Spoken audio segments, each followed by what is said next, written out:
Hari ini saya ingin kembali mengasah empati Anda, kita semua yang ada di studio, termasuk saya, dengan menghadirkan 3 sosok yang selama ini sudah berbuat baik bagi sesama, sudah menolong terutama anak-anak Indonesia yang membutuhkan uluran tangan, mulai dari anak-anak yang lahir di luar nikah, sampai anak-anak yang terancam hidupnya. Siapa mereka dan bagaimana kisahnya? Kita mulai dulu dengan Rais Bawono Hadi. Iya. Namanya Rais Bawono tapi dipanggil Pak Rois. Iya. Jadi Rais jadi Rois. Rais. Oke, silakan duduk. Pak Rois, ini pakaian apa ini? Pakaian Indonesia. Indonesia, asal dari mana? Yang ini Bali, yang ini Jawa Barat, kemudian ini online ini. Iya. Nasional banget gitu ya. Tapi Pak Roy sendiri aslinya dari mana? Jawa Timur, Probolinggo. Sekarang tinggal di mana? Tinggal di Semarang. Indonesia banget ini. Indonesia banget. Baik, Pak Rois, saya dengar Anda ini sudah lama menolong anak-anak yang lahir di luar nikah, betul? Betul. Ini sejak kapan? Mulai Januari tanggal 29 1912. Jadi sudah berapa banyak anak-anak di luar pernikahan yang Anda tampung? Banyak sekali, Mas. Kalau sejak awal itu sekitar 194 orang. Tapi sekarang yang kami rawat dari seluruh Indonesia itu tinggal 97. Anak-anak ini Anda tampung di mana? Sementara kita tampung di sebuah panti asuhan di Semarang. Saya bersama keluarga dan teman-teman merawatnya. Jadi rata-rata usia ibunya atau bapak dari anak-anak ini yang pastinya tidak menikah ya? Iya. Itu rata-rata umur berapa? Usia pelajar, mahasiswi, SMA, ada yang SMP, yang banyak itu pekerja-pekerja perusahaan, janda dari seluruh Indonesia. Oh, Anda menampung anak-anak dari seluruh Indonesia? Dari seluruh Indonesia. Tidak hanya di Jawa Tengah Tidak. begitu? Baik, sebelum kita lanjutkan apa yang terjadi dan bagaimana Anda merawat anak-anak ini, dari mana biayanya dan apakah mereka sudah ada yang meninggalkan panti asuhan, kita akan tanyakan atau Anda nanti akan ceritakan, tapi sekarang kita simak dulu tayangan berikut ini.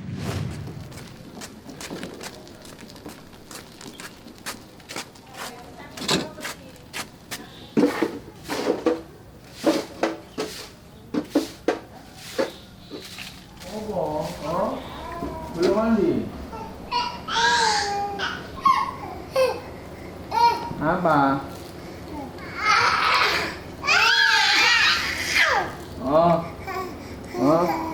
Belum mandi? Udah? Ayo mandi. Mandi setelah ini. Oh, itu. Saya Rois Bawono Hadi, saya bapak dari anak-anak Panti Asuhan Manarul Mabrur. Oke, enggak ya? Kami harus menjaga mereka karena mereka semua dititipkan oleh ibunya. Dasarnya cuma satu, saya sangat mencintai mereka. Dalam merawat dan mengasuh bayi dan anak-anak panti, Rois dibantu oleh keluarga, relawan, serta penghuni panti yang sudah dewasa. Saya mulai tahun 2014 Mbak ikut Bapak, mulai ada beberapa bayi yang masuk karena ibu mungkin sudah kewalahan atau gimana. Istri pertama Rois, Triana Zulaika, meninggal dunia karena sakit. Rois kemudian menikah lagi dengan Sri Lestari yang kini turut membantunya dalam mengelola panti. Kenapa Rois? Semenjak September tahun 2022 saya memutuskan kok kepengen mengabdi di sini gitu. Waktu itu saya sebuah tantangan karena saya sendiri juga sangat mencintai anak-anak kan. Sama dengan misi beliau, suka membantu.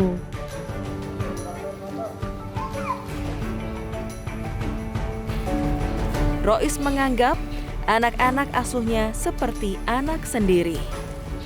Ia berusaha menyekolahkan mereka setinggi mungkin dan mendidiknya agar dapat hidup mandiri. Sudah ada 7 orang anak asuhnya yang lulus perguruan tinggi, salah satunya adalah Sultan. Alhamdulillah Bapak memperlakukan kami dengan baik, sangat luar biasa. Memang kami diajarkan hal-hal yang positif dan bangkit dari keadaan orang tua kami. Jadi dari kondisi kami yang mungkin kurang beruntung dari anak-anak lainnya, kita diajarkan untuk bangkit. Untuk membiayai semua kebutuhan panti asuhan, termasuk biaya pendidikan anak asuhnya, Rois tidak pernah mencari donasi atau meminta sumbangan. Meskipun begitu, banyak orang baik yang tergerak hatinya untuk membantu. Suatu saat kami berharap ibu yang melahirkannya mengambil kembali buah hatinya dan berkumpul kembali dengan orang tuanya.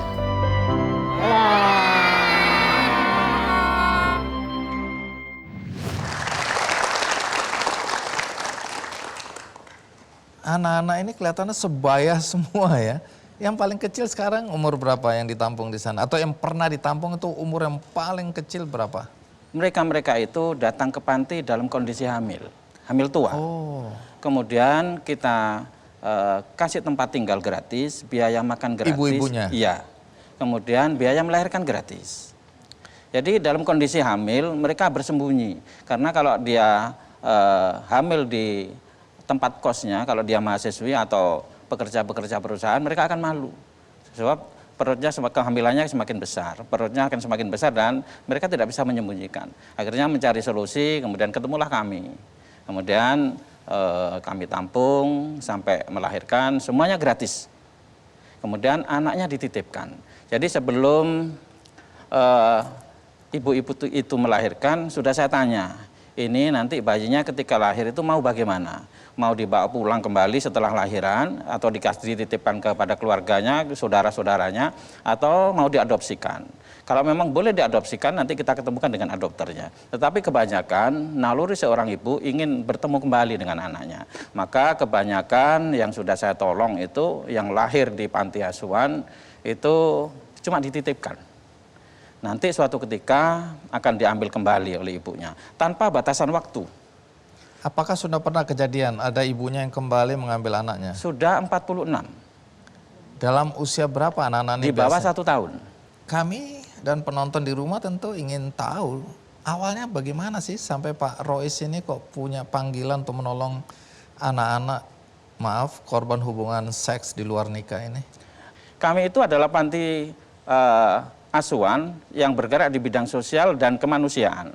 Kami menolong semua masalah, semua usia, dan semua wilayah di negeri ini. Jadi kami tidak pernah pilih-pilih, sebab kami mengajari 3 prinsip selalu kepada anak-anak itu, menolong tanpa syarat, memberi tanpa mengingat, menerima tanpa melupakan.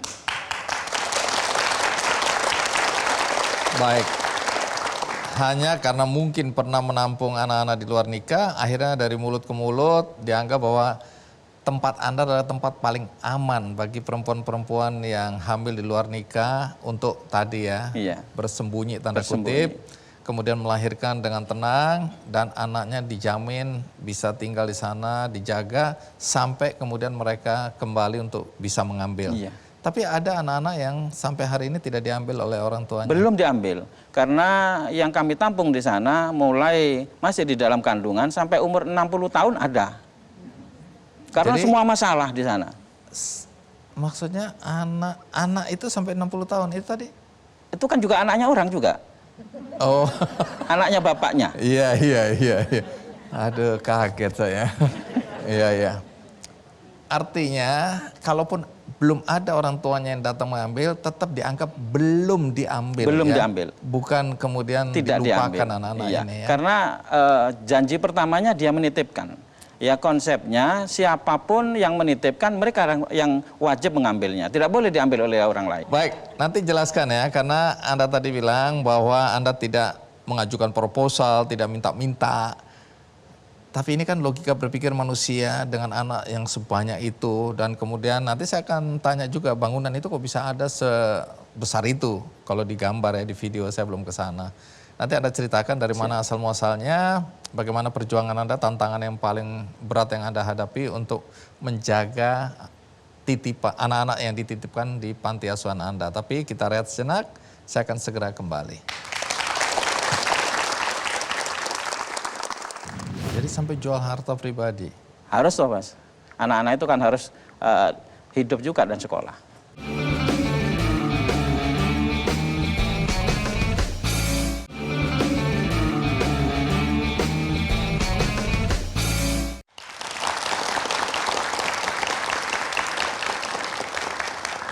Baik, Pak Rois, kita lanjutkan ya. Bagaimana Anda menyiapkan ya tempat penampungan seperti yang kita lihat di video tadi? Sejak awal memang kami putuskan untuk tidak mencari sumbangan, tidak mencari donatur, dan tidak minta subsidi. Bukan karena kami bisa, bukan sama sekali itu niatnya. Tetapi kami ingin mengajarkan generasi ini bahwa hidup itu tidak bisa mengharap belas kasihan siapapun. Hidup itu adalah sebuah perjuangan kita dengan Tuhan yang kita yakini. Maka kami selalu mengajarkan jika kita ingin menjadi manusia luar biasa, cukup keluar dari kebiasaan manusia. Cara berpikirnya harus berbeda dengan orang lain, cara bersikapnya, berbuatnya harus berbeda. Kalau sama, tidak ada istimewanya. Baik, itu kan berdasarkan keyakinan. Yakin ya. Tapi pakai logika dulu deh. Iya. Manusia bilang, oke, saya nggak terlalu yakin. Tapi dari mana selama ini uang atau biaya untuk perawatan dan makan anak-anak ini? Pertama kami punya modal 5 juta waktu itu. Dari mana itu? Kami punya karena kami bekerja. Saya punya tabungan sendiri 5 juta. Pak Rois ini, maaf, sehari-hari pekerjaannya apa? Dulu sebelum kami membuat yayasan, kami Tibun Nabawi, pengobatan Nabi. Ada bekam, kami buka klinik tetapi bangkrut. Tidak laku kliniknya. Ini alternatif gitu ya. Terus? Kemudian kami punya tabungan 5 juta, kemudian kami coba buat yayasan. Karena ketika kami kepada teman-teman itu apa yang bisa kita lakukan. Kita mau bangun jembatan, atau kita buat tempat ibadah, kita serahkan ke masyarakat, atau bagaimana. Kemudian teman-teman itu, kalau begitu kita sekolahkan saja anak-anak awalnya, anak-anak jalanan di usia sekolah yang diajak gelandang oleh keluarganya. Kemudian kita kerja sama dengan Balai Resos, kita ambil anak-anak yang usia sekolah, kemudian kita sekolahkan. Ternyata mereka amat sulit untuk dikendalikan karena sudah terbiasa di jalan. Kemudian 6 bulan habis mereka, kemudian setiap kami datang ke daerah-daerah untuk menemani pengajian-pengajian itu, saya selalu sampaikan, kalau ada anak-anak yang ingin sekolah tetapi dananya tidak ada, taruh saja di Semarang, kami sekolahkan sampai S2. Alhamdulillah kami sudah meluluskan 7 sarjana. Dari modal 55 juta ini kemudian kami berkembang. Tidak pasang papan nama, kemudian tidak buat proposal, tidak buat kotak-kotak di warung-warung. Karena kami yakin Tuhan itu pasti sudah tahu bagaimana rencananya. Kemudian ketika kami kesulitan, kami sempat menjual warisan bapak saya satu-satunya yang dulu waktu masih hidup itu bapak sudah pesan, kondisinya bagaimanapun tanah ini jangan dijual karena ini satu-satunya warisan bapak. Tapi karena kami sulit makan untuk hidupnya anak-anak itu kemudian kami jual juga. Jadi sampai jual harta pribadi? Harus toh Mas. Anak-anak itu kan harus hidup juga dan sekolah. Oke. Kemudian itu yang saya taruh di bank kemudian ya diambili. Tapi sampai kan hari ini. lama-lama habis. Alhamdulillah tambah itu. Ini yang dibilang matematika Tuhan beda sama matematika manusia ya. Iya Mas. Jadi status anak-anak ini bagaimana nih kan? Alhamdulillah statusnya yang ibunya sudah dewasa itu di aktenya nanti ikut akta ibu. Tetapi bagi ibu-ibu yang hamil masih usia belum 17 itu aktenya anak negara, anak alam. Jadi kalau kakaknya semuanya ikut kami, ikut saya. Baik, artinya anak ini statusnya juga jelas ya nantinya ke depan ya. Iya. Apa ada orang tua yang belum bisa mengambil tapi menengok anaknya secara berkala atau sesekali gitu? Ya sesekali ada. Kemudian kadang-kadang jika dia juga video call ingin melihat perkembangan anaknya. Anda sendiri punya anak? Saya anak 3, kemudian cucu 3, ini hampir 4.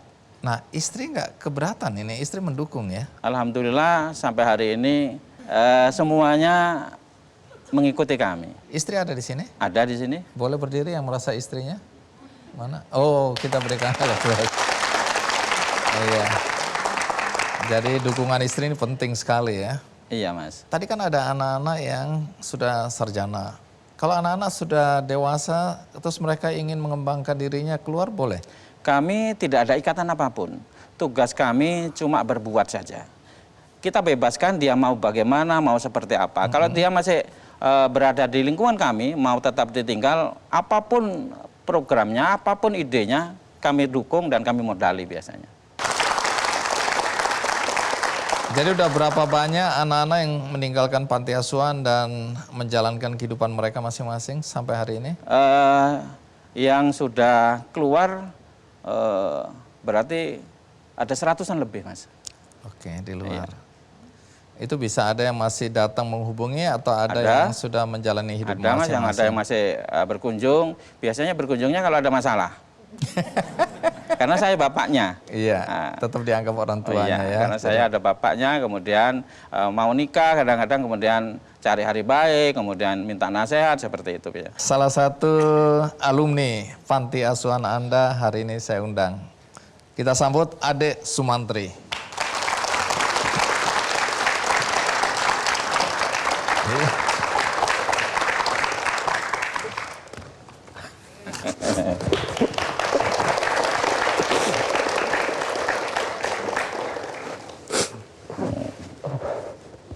Adek, kenapa kamu nangis? Tarik nafas dulu. Saya jadi ikut nangis nih. Kita semua jadi ikut nangis nih, walaupun belum tahu kenapa adek nangis. Nah, coba ceritakan, adek ini bagaimana ceritanya? Ini lulus. Masih ingat? Masih. Oke. Saya bapaknya.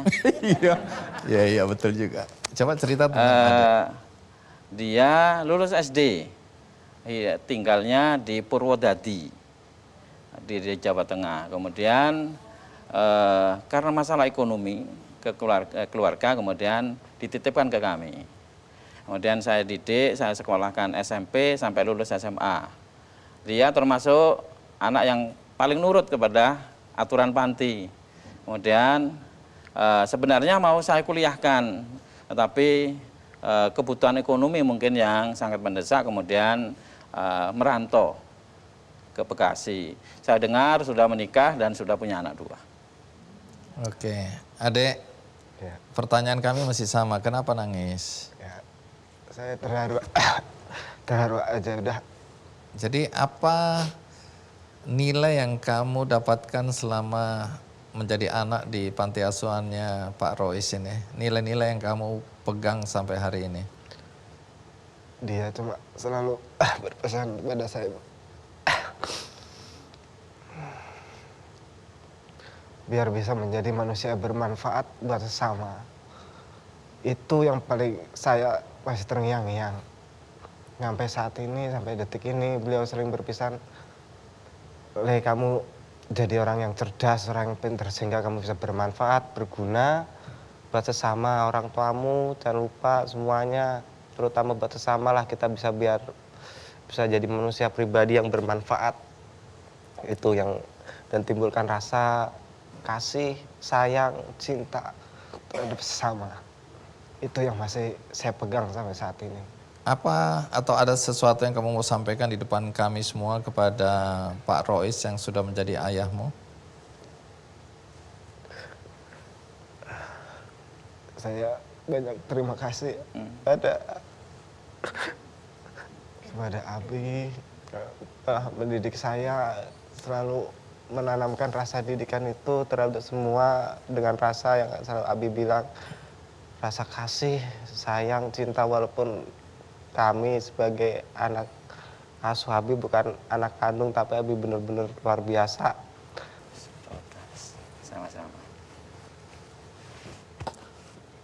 Baik, Pak Rois, dengan apa yang Anda dan istri ya dan teman-teman lakukan hari ini untuk anak-anak tadi, sekarang harapannya apa? Saya berharap seperti visi awal bahwa anak-anak ini harus disadarkan. Mereka harus menjadi solusi bagi kehidupan negeri ini, bukan jadi masalah. Karena hari ini saya tidak melihat anak-anak generasi ini memiliki karakternya orang baik. Saya berharap nanti mereka semua pengganti penerus-penerus orang tua seperti kita ini benar-benar sangat mencintai bangsa ini, sangat menyayangi semua orang yang ada di dalamnya. Mereka harus sadar bahwa seluruh manusia yang menginjakkan kaki di bumi Indonesia ini adalah saudaranya. Kita tidak akan tega melihat mereka bercucuran air mata karena sebuah masalah yang tidak ketemu solusinya. Dan kita akan coba belajar menjadi solusi dari sebagai berbagai masalah, berbagai macam permasalahan itu sebisanya. Dasarnya cuma satu, sayangi, tumbuhkan rasa sayang yang tulus di hati ini terhadap segala sesuatu. Baik. Baik, terima kasih Pak Rois untuk inspirasinya bagi kami semua dan juga penonton di rumah. Terima kasih juga Adek ya sudah mau datang hadir di sini walaupun lebih banyak nangis daripada ngomongnya. Ya, tapi paling tidak nanti bisa kangen-kangenan ya. Nah, Pak Rois, setelah ini saya juga akan mengundang sosok yang mendedikasikan waktu, pikiran, perasaan, bahkan uangnya untuk anak-anak yang membutuhkan pertolongan, dalam hal ini anak-anak yang hidup dengan kanker. Jadi ini cerita yang melengkapi apa yang tadi Pak Rois ceritakan ya. Semoga sekali lagi ini bisa membangun, mengasah empati kita sebagai manusia sesuai dengan harapan dari Pak Rois tadi. Terima kasih sekali lagi dan kita rehat sejenak, ikuti terus Kikendi. Jadi umumnya anak-anak dengan kanker atau para pejuang kanker cilik ini datang dari keluarga yang seperti apa ya?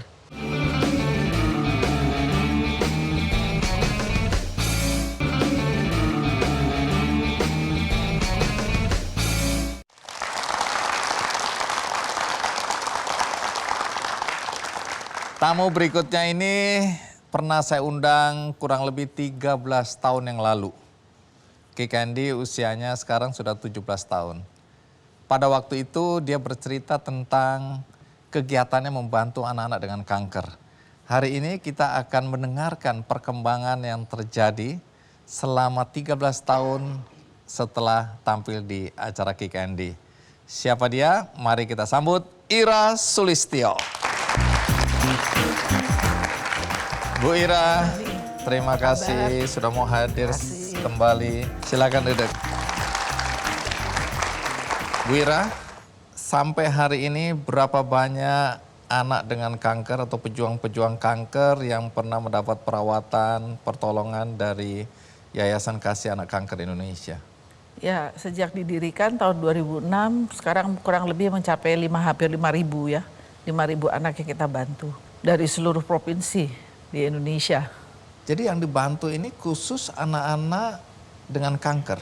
Ya, hanya anak-anak dengan kanker atau dugaan kanker. Atau dugaan kanker. Anak-anak dengan kanker, jenis kanker apa biasanya yang datang ke YKK ini? Yang paling banyak adalah leukemia ya, penyakit kanker darah yang paling banyak. Darah. Tetapi banyak juga kanker-kanker yang lain. Atau mungkin di kampungnya didiagnosa dugaan kanker atau yang sejenisnya dikirim ke rumah singgah kita dan setelah ditegakkan diagnosa seandainya bukan kanker ya kita persyaratkan bahwa dia harus keluar dari rumah itu karena memang khusus untuk kanker. Anak-anak ini umur kisarannya berapa ya? Dari sejak lahir sampai umur 18 tahun. Kalau bicara mengenai Yayasan Kasih Anak Kanker Indonesia, itu apa yang bantuan apa yang diberikan? Kalau sekarang kan pemerintah sudah memberikan BPJS. Jadi untuk biaya pengobatan kita sudah tidak perlu khawatir. Jadi dulu sebelum ada BPJS Kesehatan, sebelum BPJS termasuk kan mereka, yang ya termasuk biaya-biaya yang kita dibiayain, bantu. Tapi sejak ada BPJS kita membantu yang lain karena untuk kanker kebutuhannya bukan hanya untuk pengobatan saja. Karena kalau yang sakit anak kan berarti yang nungguin orang tua.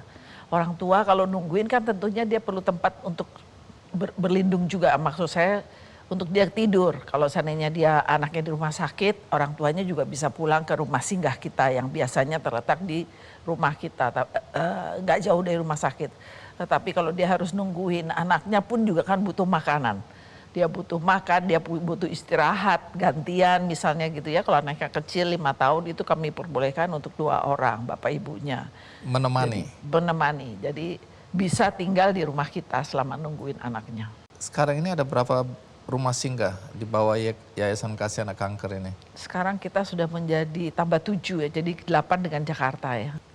Baik, kalau BPJS Kesehatan untuk pengobatan anak-anak ini sudah ditanggung, lalu di YKK ini fasilitas apa yang disediakan atau diberikan kepada anak-anak dengan kanker dan keluarganya?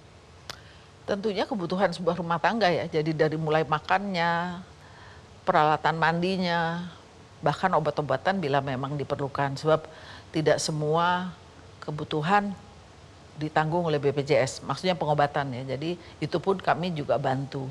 Sebab dikala diperlukan tindakan-tindakan yang cukup rumit atau memakan waktu, itu kan juga nggak bisa menunggu lagi. Karena biasanya kalau BPJS kan harus antre, misalnya harus untuk penegakan diagnosa penyakit kankernya itu berpindah misalnya dari tadinya awalnya adalah kanker darah, terus berpindah menjadi kanker tulang misalnya. Nah itu kan mesti dokter harus periksa lagi dengan bone scan misalnya gitu. Nah itu bone scan itu kalau nunggu BPJS itu lama karena mesti ngantre seperti layaknya pasien-pasien BPJS yang lain. Nah itu akan hilang waktunya dan kemungkinan akan lebih cepat berkembang ya. Jadi akhirnya harus segera di bone scan untuk bisa si dokter melanjutkan pengobatannya. So, kalau enggak ya didiemin. Dan kalau ada biaya itu dibiayai oleh YKK yang akan memberikan. Ya terpaksa kita harus cari donatur, terpaksa dalam tanda petik karena awalnya kan kita mulai dengan rumah singgah. Tapi terus ternyata timbul hal ini ya mau nggak mau kita juga harus bantu. Ya. Jadi umumnya anak-anak dengan kanker atau para pejuang kanker cilik ini datang dari keluarga yang seperti apa ya? Yang pasti adalah ekonomi lemah ya, ke bawah ya. Tapi bukan berarti bahwa yang sedang-sedang juga mampu. Sebab bila anak terkena kanker itu otomatis memiskinkan keluarga. Jadi kita juga akan tampung. Intinya adalah mereka sudah harus memiliki BPJS. Karena sekarang pemerintah kan sudah membagi-bagi. Jadi dikala dia mau dirujuk ke kota tertentu, rujukan dari kotanya harus disiapkan untuk merujuk ke rumah sakit tersebut. Jadi itu harus sudah disiapkan dulu sehingga mempermudah administrasi dari BPJS-nya. Rata-rata berapa lama anak-anak ini membutuhkan perawatan pengobatan dari terdeteksi sampai kemudian sembuh? Lama ya, paling enggak 2 tahun, bahkan ada yang 3 tahun, bahkan 4 tahun, ataupun juga bisa lebih. Jadi tergantung kondisi masing-masing dan tergantung dari penyakitnya. Jadi selama itu pula mereka bisa ditampung di rumah singgah yang namanya Rumah Kita ini? Iya. Baik, sebelum kita lanjutkan, kita lihat dulu tayangan berikut ini.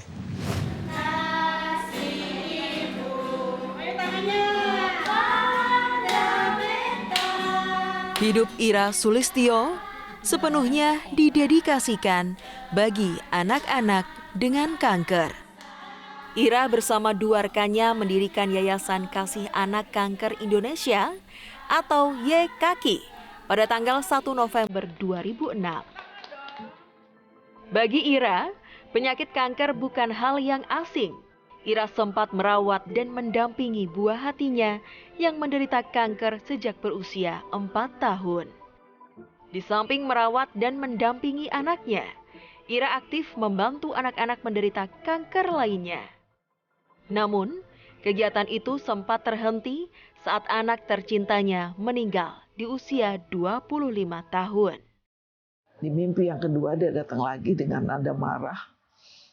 Ambil tangannya diginiin. Mama kenapa kok nggak mau teruskan? Janjinya akan melanjutkan membantu anak-anak yang lain. Kenapa kok berhenti? Saya terbangun, di situ langsung saya memutuskan, oke, saya akan lanjutkan untuk membantu anak-anak penderita kanker. YKK memiliki sejumlah program di antaranya rumah singgah yang diberi nama Rumah Kita. YKK juga memfasilitasi peserta didik penderita kanker untuk mengikuti kegiatan belajar mengajar dan bermain selama masa pengobatan agar mereka tetap mendapatkan pendidikan. Sampai saat ini, YKK telah membantu lebih dari 6.000 anak dengan kanker. Berawal di Jakarta, kini YKK sudah memiliki 7 cabang di berbagai kota di Indonesia. Penyakit kanker tuh ada 8 ya. YKK juga mempunyai program sosialisasi edukasi tentang penyakit kanker anak kepada masyarakat. Kepedulian dan cinta kasih Ira membuat anak-anak dengan kanker di YKK tidak hanya merasa memiliki dukungan, namun lebih dari itu, mereka memiliki tempat yang hangat untuk tetap menguatkan semangat.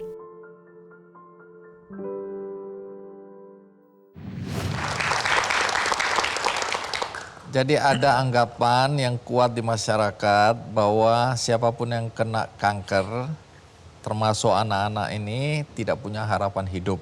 Nanti jelaskan apakah anggapan seperti itu benar atau tidak, dan bagaimana cerita tentang anak-anak yang pernah ada di YKK. Nanti ceritakan, sekarang kita rehat sejenak, saya akan segera kembali. Aksi Berani Gundul, Ya, itu apa itu? ya kita punya program Saya udah kegiatan. berani berarti ya. Nggak selalu harus gundul, ya barangkali juga bisa potong jenggot juga. Waduh. Kenapa enggak?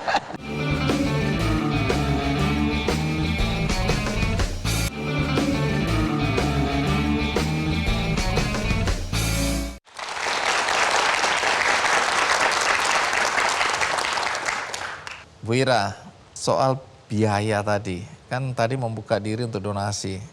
Tapi apakah untuk tinggal dan dirawat di sana bayar orang-orang ini? Awalnya waktu kita dirikan itu kita sebetulnya menginginkan memberikan gratis saja, jadi nggak usah bayar. Tetapi nasihat para dokter sebaiknya dipungutlah biaya minimal.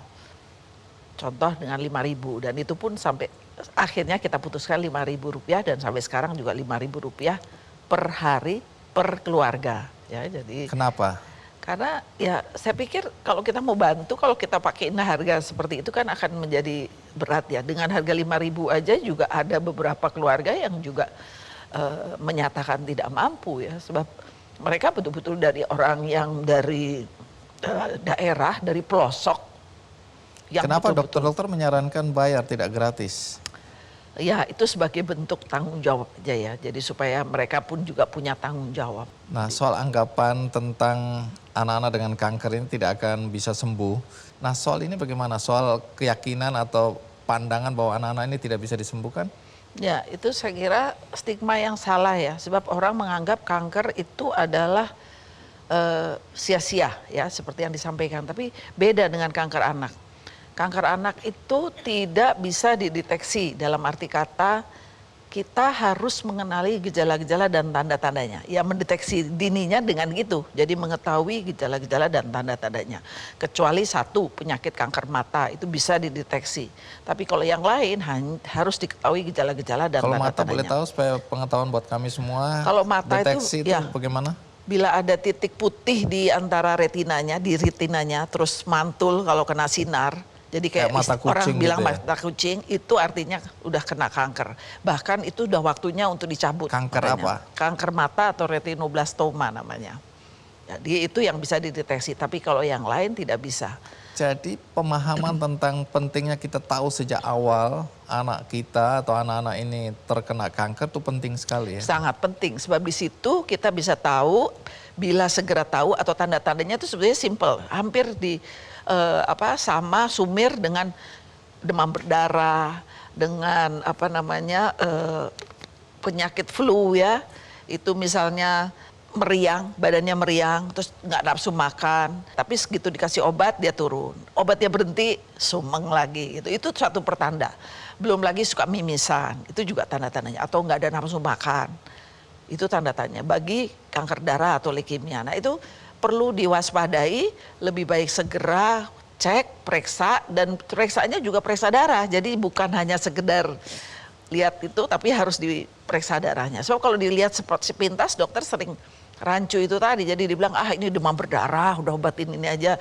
Memang sih sementara waktu dia hilang. Tapi kemudian datang lagi, minta obat lagi. Pengalaman kita di dalam mengurus rumah kita, umumnya mereka tuh sampai 6 bulan, tapi juga belum ketahuan. Makanya kemarin Pak Menkes menyampaikan di dalam statement beliau bahwa beliau akan memberikan peningkatan layanan di puskesmas-puskesmas kabupaten kota dan juga provinsi, 34 provinsi akan diberikan fasilitas tersebut. Saya kira itu sesuatu yang baik, jadi nggak perlu lagi orang datang ke rumah sakit besar.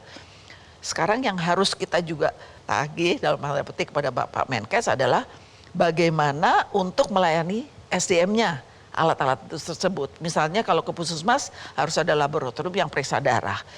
Darah udah diperiksa darah kan nggak semua orang juga bisa melihat bahwa ini kanker atau bukan gitu. Nah, itu hal-hal yang seperti itu yang perlu Janji lebih Pak rinci. Menteri kan akan melatih ya. Betul. Ada program pelatihan Ya. bagi para perawat, dokter-dokter di puskesmas ya, dalam konteks ini ya. Ya. Jadi nanti kita akan tagihkan. Iya, betul. Jadi kalau udah ketahuan segera diobatin. Nah, itu Persentase kemungkinan kesembuhannya berapa persen kalau begitu? Kalau di luar negeri, kami kan di YKK kan juga anggota dari CCI, Apa itu? Organisasi Orang Tua Penderita Kanker Sedunia. Ya, Oke, jadi kalau di luar negeri, namanya persentase CCI kesembuhannya? itu di luar negeri kalau leukemia itu bisa 90-95% udah bisa berhasil. Jadi besar sekali peluangnya. Sangat besar. Iya, Ya. tetap semangat. Demikian pula penyakit kanker yang lain juga bisa sampai 70-80% gitu. Jadi ini sesuatu yang kita sebagai organisasi sosial khusus kanker anak harus banyak bicara. Nah ini juga yang kita juga harapkan dari Pak Menkes pada waktu itu juga kita sampaikan bahwa anak itu bukan dewasa kecil, anak itu unik. Jadi harus ditangani juga Secara secara khusus. anak, nggak mungkin. Kadang selalu ada kata-kata ya kanker anak kan cuma 3%, 4% dari seluruh Dianggap kanker. kecil. Tapi kan kita harus berpikir 3%, 4%. Taruhlah setiap 1 juta anak itu rata-rata 120 anak menderita kanker. Setiap tahun kasus baru. Itu kan anak, itu kan nyawa. Kita nggak bisa bilang, oh prioritas kecil jadi nggak perlulah anak-anak. Ini kan nyawa, anak ini nyawa gitu loh ya. Jadi kita nggak bisa abai seperti itu. Bu Ira, jadi sekarang ini program apa saja yang dilaksanakan atau dijalankan di YKK? Saya dengar, bukan cuma dengar sih, beberapa kali hadir di aksi Berani Gundul. Ya. Itu apa itu? Ya kita punya program Saya udah kegiatan. berani berarti ya. Nggak selalu harus gundul. Ya barangkali juga bisa potong jenggot juga. Waduh. Kenapa enggak? Iya. Nyesel saya pertanyaan ini. Oke. Intinya adalah kita ingin juga kembali lagi menggugah masyarakat untuk peduli kepada anak-anak kanker ini. Karena mereka kan umumnya kalau di kemoterapi kan pada gundul-gundul, pada botak gitu. Walaupun nanti tubuhnya bagus, malah lebih keren. Malah saya juga lagi terpikir nih, saya pengen botak nggak ya kira-kira ya? Pantas nggak ya? Tahun ini? Seumur saya kira-kira, ini lagi terpikir lagi. Intinya adalah kita ingin mensosialisasikan supaya orang juga peduli. Yuk berempatilah kepada anak-anak ini, nggak harus gundul, jadi cukup ya potong rambut lah.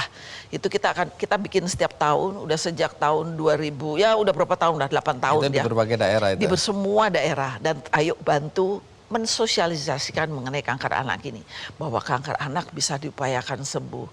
Ayo kita berjuang demi mereka, supaya mereka pun juga semangat dan termotivasi.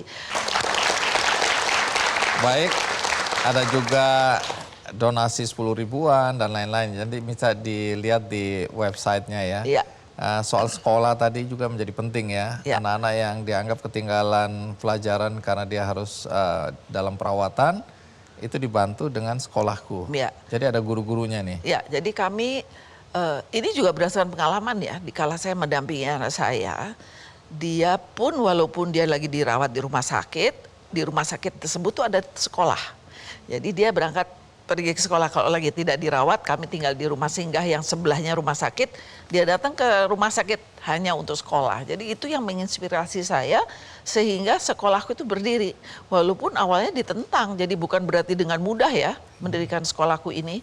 Dan baru 2 tahun yang lalu juga oleh Mas Menteri, Mendikbud yang sangat luar biasa dengan inovasinya, itu meng-acknowledge, jadi menerima keberadaan sekolahku ini. Walaupun kita tidak didaftar sebagai layaknya sekolah, tapi paling tidak beliau sudah dan jajarannya sudah bisa menerima keberadaan sekolahku, di mana sekolahku itu mengisi pendidikan selama anak-anak itu dirawat. Dalam Dan perawatan, dirawat, bahkan guru-gurunya ada yang datang ke rumah sakit iya, ya. jadi dirawat bukan pas di rumah kita aja, karena rumah kita tidak menerima perawatan, hanya untuk senang-senang. Di rumah sakit, guru-guru kami pun juga hadir di sana untuk belajar. Dan lebih uniknya lagi adalah kita juga mengadakan koordinasi dengan sekolah asal. Jadi untuk menjamin anak-anak ini juga tidak putus sekolah. Jadi ketika mereka selesai perawatan tahap awal misalnya, mereka kembali ke sekolah, mereka tidak ketinggalan ya? Ketinggalan dan tidak di drop out karena nomornya nggak dihilangin. Sebab sekarang ini kan sangat ketat ya. Jadi kalau dia udah nggak masuk berapa lama, nomornya tuh langsung dihapus. Nah kalau itu sampai dihapus kan untuk dia daftar lagi nggak mudah. Jadi disinilah kita yakinkan bahwa itu harus terjadi dan kita tetap koordinasi. Jadi nilai-nilai yang di sini transfer ke sana. Itulah yang... Nah berapa banyak relawan atau orang-orang atau guru saat ini yang bergabung di Yayasan Kasih Anak Indonesia ini, ya. Anak Kanker Indonesia Ya. ini? Mereka bukan relawan karena mereka kami rekrut sebagai sebagai karyawan YKK yang profesinya adalah guru dan mereka semua adalah sarjana pendidikan di mana mereka mengajar. Total semua kurang lebih 80 karyawan kita, betul-betul. Karena kita mau memberikan laporan yang juga akuntabel ya. Jadi kita ini sebagai yayasan nggak sembarangan yayasan juga, kita harus mempertanggungjawabkan donasi-donasi yang kita terima.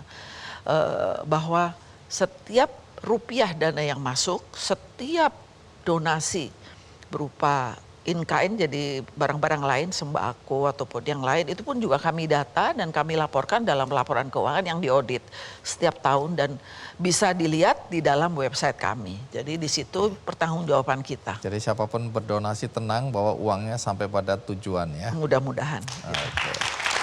Baik. Dan saya lihat di sini ada teman-teman YKK yang juga hadir ya. Betul, di sini adalah karyawan dan guru-guru yang di Jakarta ada di sini semua. Baik, boleh berdiri yang bergabung dengan YKK semuanya. Termasuk saya lihat ada duta YKK berdiri juga. Pengurus semua berdiri. Iya, kita berikan aplaus yang meriah buat mereka ya. Baik, ke depan apa harapan Bu Ira dalam konteks untuk mendukung anak-anak para pejuang kanker ini? Harapan saya tetap seperti semula, bahkan sekarang malah lebih yakin dengan statement dari Pak Menkes, yaitu agar lebih banyak anak yang menderita kanker sembuh. Amin. Baik, terima kasih. Terima kasih Bu banyak. Ira. Setelah ini saya akan mengundang sosok anak muda dari Situbondo, tapi dia lebih banyak mengabdikan dirinya di NTT dan NTB. Siapa dia dan apa yang dia lakukan? Kita rehat senak, ikuti terus Kikendi.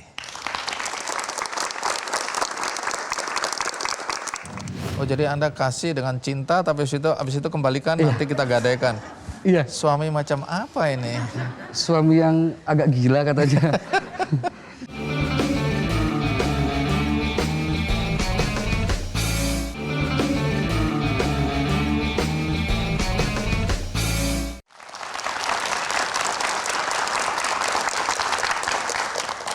Tamu kita berikutnya juga merasa terpanggil untuk menolong saudara-saudara kita, anak-anak yang membutuhkan uluran tangan. Siapa dia? Mari kita sambut Muhammad Aryo. Iya. Aryo, Ya, Bang. apa kabar? Tunggu, apa tulisan ini? Saya orang penting. Tunggu. Kasih lihat dulu. Saya orang penting. Iya. Aku orang penting aja nggak ngaku-ngaku penting. Kenapa harus ada statement ini? Ini bukan untuk kami pengurus, tapi untuk pasien. Pasien di tempat kami itu. Pasien apa? Pasien dari segala penyakit, Bang Andi. Oke, datang terus. Mereka adalah orang penting bagi kami, penting untuk dilayani, penting untuk kita pedulikan, penting untuk kita utamakan. Saya orang penting ya. Jadi ini sebuah statement atau pernyataan ya untuk mendukung saudara-saudara kita yang membutuhkan memang dukungan ya. Betul. Ini dari Yayasan Orin Intan Indonesia. Orin Intan Indonesia. Di mana nih yayasan? Yayasan ini berdiri di Maumere. Orin Maumere, Intan, Maumere, NTT. Nusa Tenggara Timur. Orin Intan itu berarti rumah kita.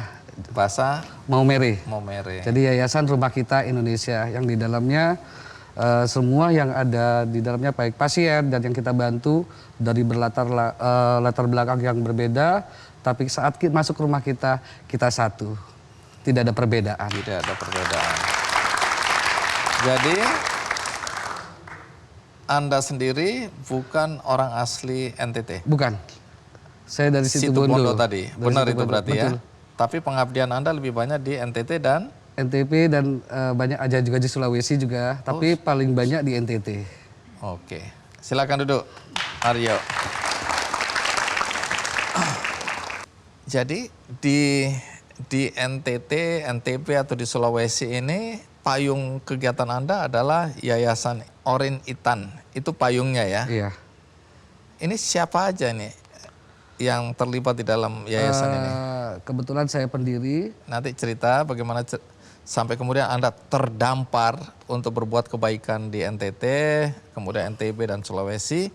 Nah, tapi sebelum itu kita simak dulu tayangan berikut.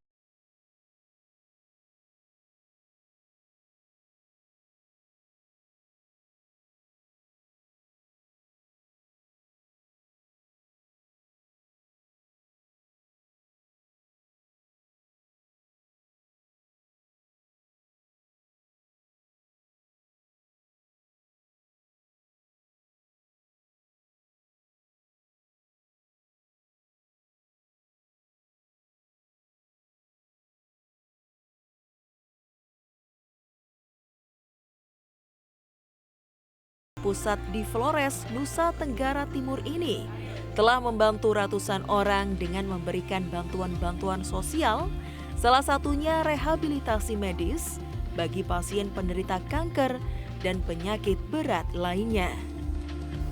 Kemarin bulan 9 ada salah satu dari Yayasan YOI, tepatnya juga di Ripua juga, langsung tanya bagaimana Pino ini, dia penyakit jantung bocor. Langsung ditelepon ke sini, pulang pergi transportnya gratis, makan minumnya, untuk tempat tinggalnya semua gratis, tidak dipungut biaya 1.000 pun. Selama 4 bulan di sini baru saya merasa bahagia sekali. Kalau di kampung tuh jujur saya seorang ibu, saya merasa beban sekali merawat dia sendiri ke sana ke sini, walaupun tanpa seorang ayah juga di situ, karena ayahnya harus mencari nafkah juga buat kami. Mama.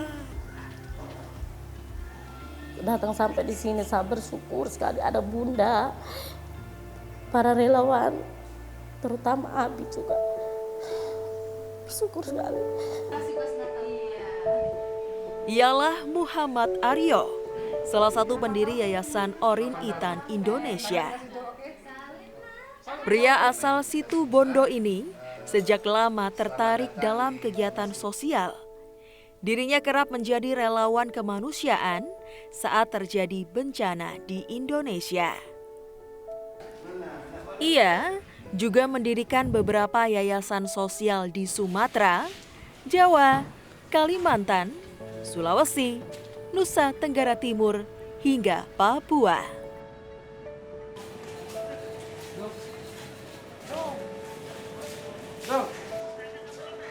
Sosok Abi di mata saya orangnya keras banget, benar. Kalau ada sesuatu yang kurang atau yang salah pasti langsung diselesaikan saat itu juga, langsung dibereskan saat itu juga. Tetapi di sisi lain jauh dari semua hal-hal itu, mungkin kata-katanya ataupun tindakannya yang agak keras, tapi tujuannya adalah hal yang baik. Baru sekali. Bagi Aryo, kemanusiaan tidak boleh dibatasi apapun. Setiap manusia berhak dibantu dan membantu sesama.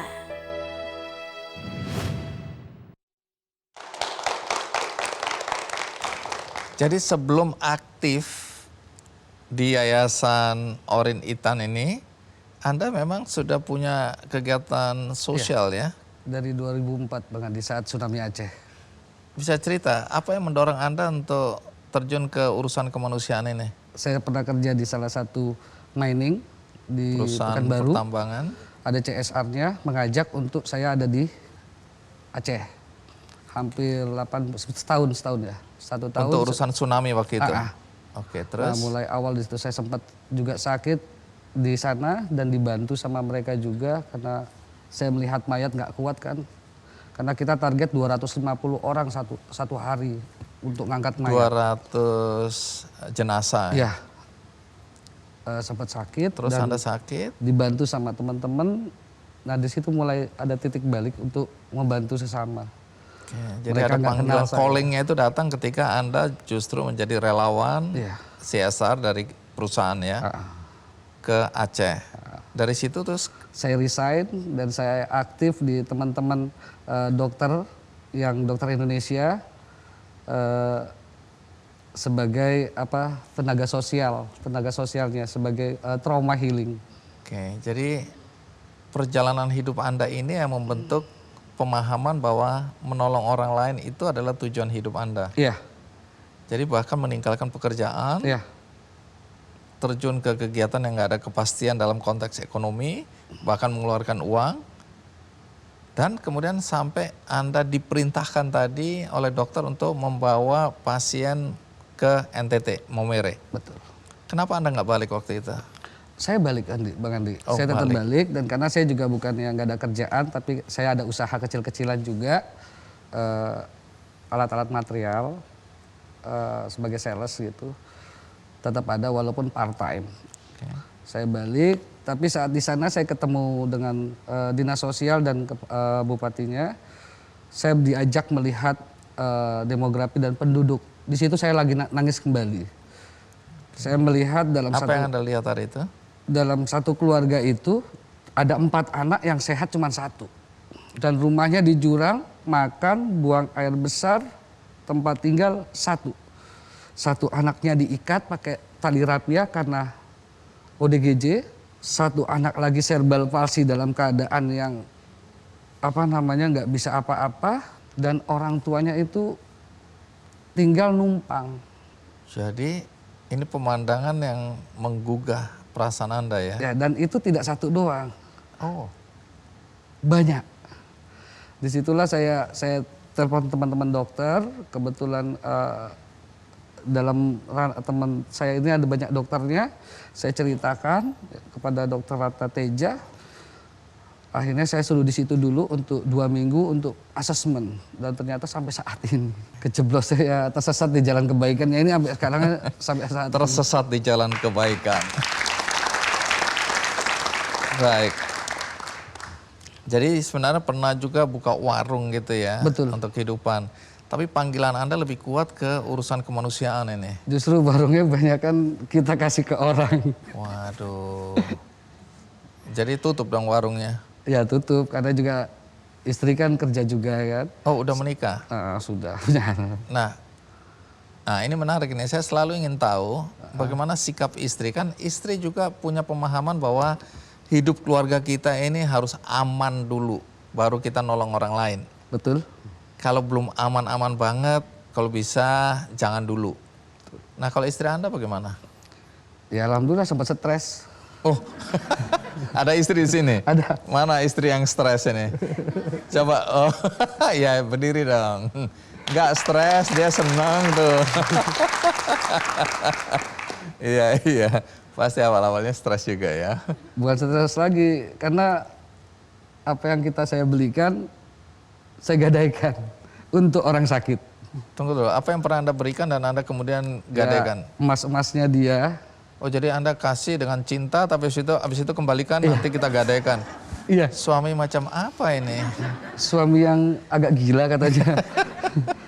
Oke, Jadi sampai begitunya lagi ya? Ya, sampai kendaraan pun saya gadaikan, sempat ada cekcok dengan keluarga, tapi Tuhan mah baik, saya percaya. Apa yang kita lempar kebaikan, Tuhan akan juga memberikan kebaikan sama kita. Berapa kali miracle itu datang kepada kami, kepada keluarga kami. Saya termasuk yang sangat-sangat percaya, tapi belum tentu yang lain percaya bahwa ketika kita berbagi, kita nggak akan pernah miskin ya. Tuhan akan mengembalikannya bahkan berlipat-lipat. Tapi itu kan relatif orang-orang yang percaya, tapi yang nggak percaya banyak juga. Tapi nanti ceritakan, kita rehat sejenak, saya akan segera kembali. Kebahagiaan yang paling tertinggi adalah saat kita melihat dia bahagia. Orang yang kita bantu.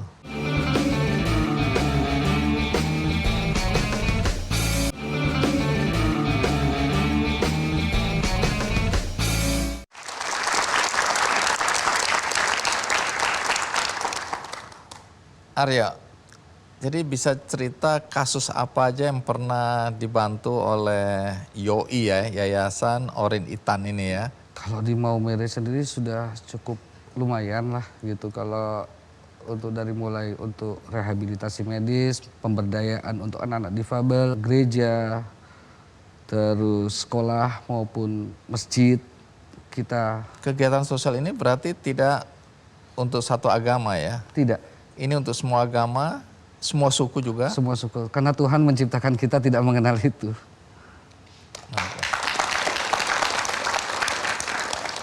Nah, ini kan dari Maumere awalnya ya, Iya. NTT, kemudian sekarang ke NTB juga, Iya, ke Nusa Tenggara Sumbawa. Barat, Sumbawa.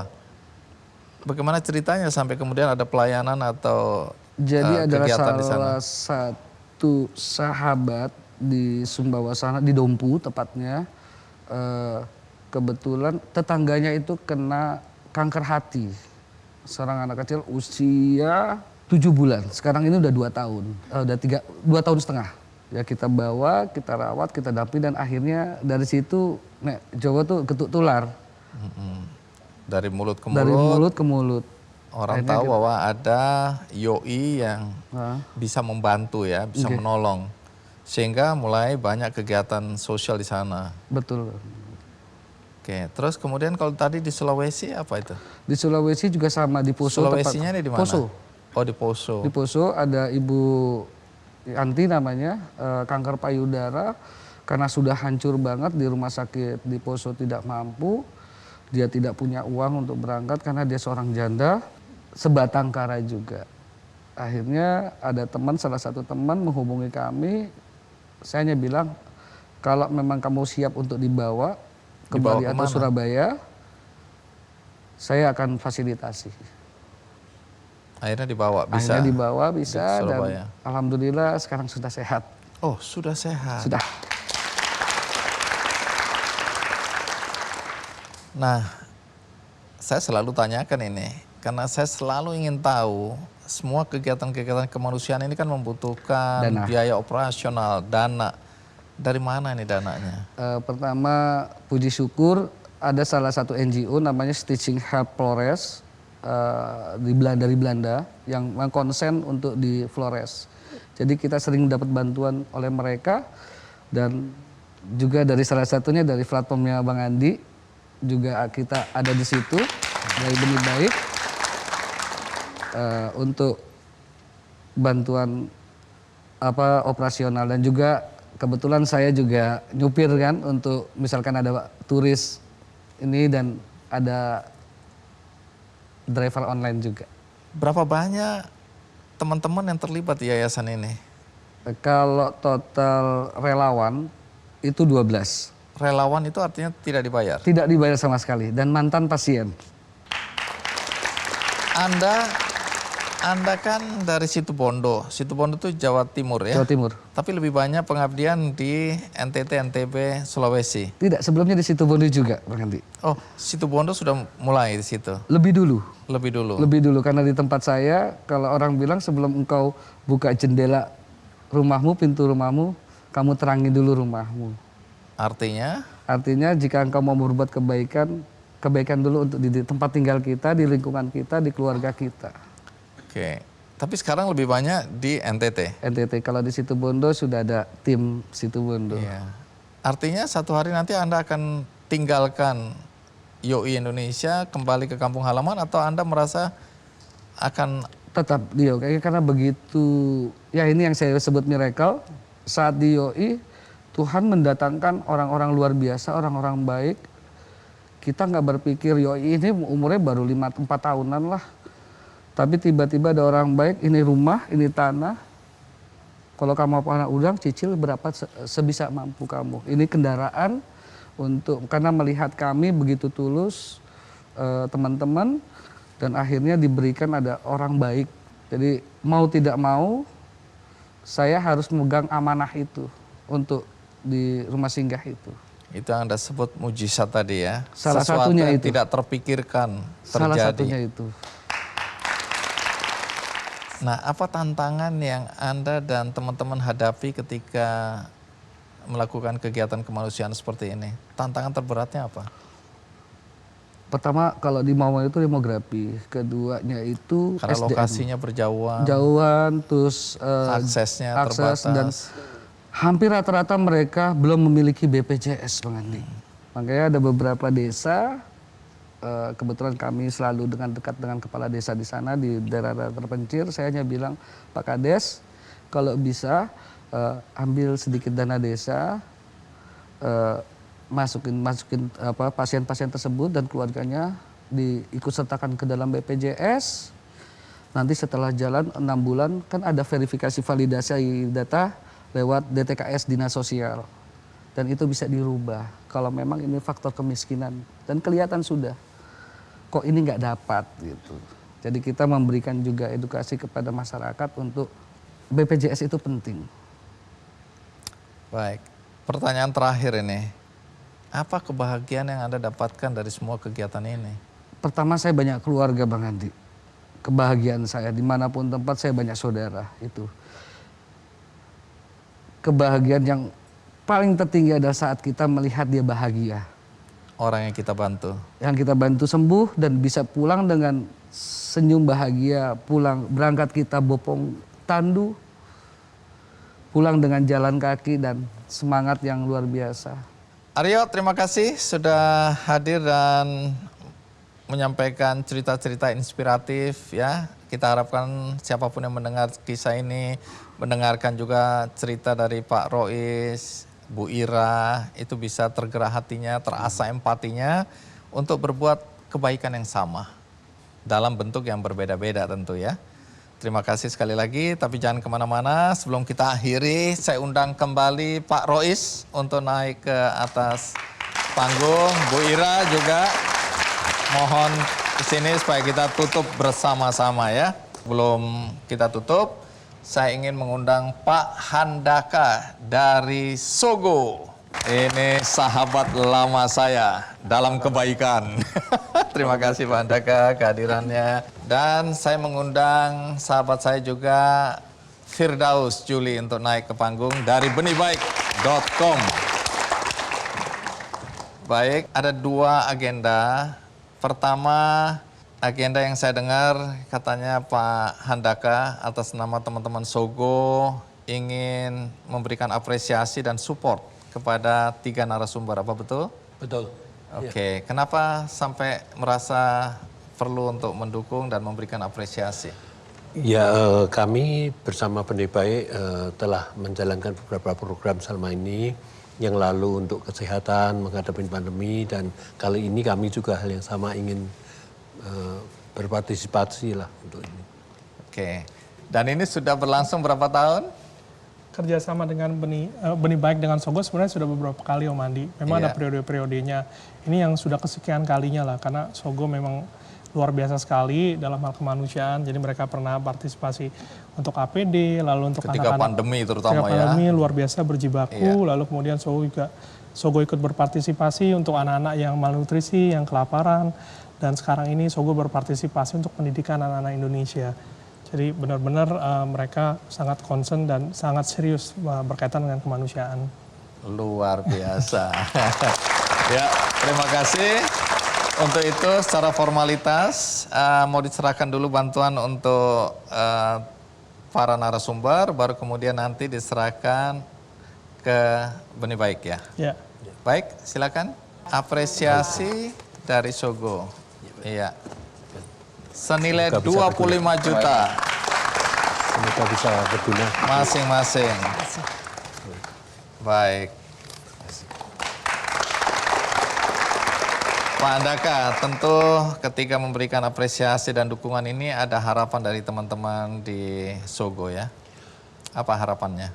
Kalau dilihat memang jumlahnya nggak sebanyak yang lain berbuat mungkin, tapi adalah kemauan kami secara tulus untuk bisa membantu dan berguna. Dan juga bisa encourage yang lain-lain yang belum untuk bisa berbuat hal yang sama. Sama ya. Baik, berikutnya serah terima formalitas dukungan dari Sogo untuk masyarakat Indonesia, dalam hal ini untuk bidang pendidikan anak-anak Indonesia melalui benihbaik.com. Baik, silakan diserahkan. Terima kasih. Baik, serah terima.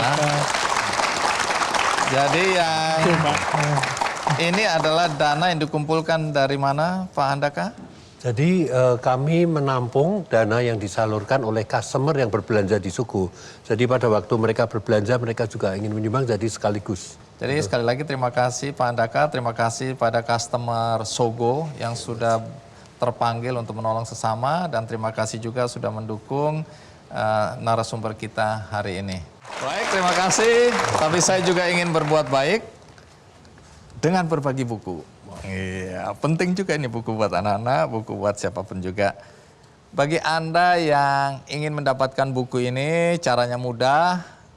Ikuti kuisnya di Twitter, Facebook, dan Instagram Kick Andy Show. Dan bagi Anda tadi yang menyaksikan episode kali ini tidak dari awal, jangan juga khawatir karena ada tayangan ulangnya di metrotvnews.com. Ada juga cuplikannya di channel YouTube Kick Andy Show. Dan bagi Anda yang juga ingin berbuat baik, melakukan hal kebaikan di dalam hidup Anda tapi tidak tahu kepada siapa dan bagaimana caranya, jangan khawatir karena ada kesempatan Anda untuk membantu Yayasan Rumah Cinta Insani di Bandung. Karena yayasan ini menggalang dana untuk membantu anak-anak dengan kanker juga. Jadi kalau Anda ingin berbuat baik, salah satunya bisa dengan membantu penggalangan dana yang ada di benihbaik.com untuk Yayasan Rumah Cinta Insani di Bandung. Caranya mudah, tinggal klik benihbaik.com, cari Yayasan Rumah Cinta Insani. Akhirnya semoga cerita kali ini bisa menginspirasi kita dan mengasah empati kita untuk berbuat baik bagi sesama. Sampai jumpa.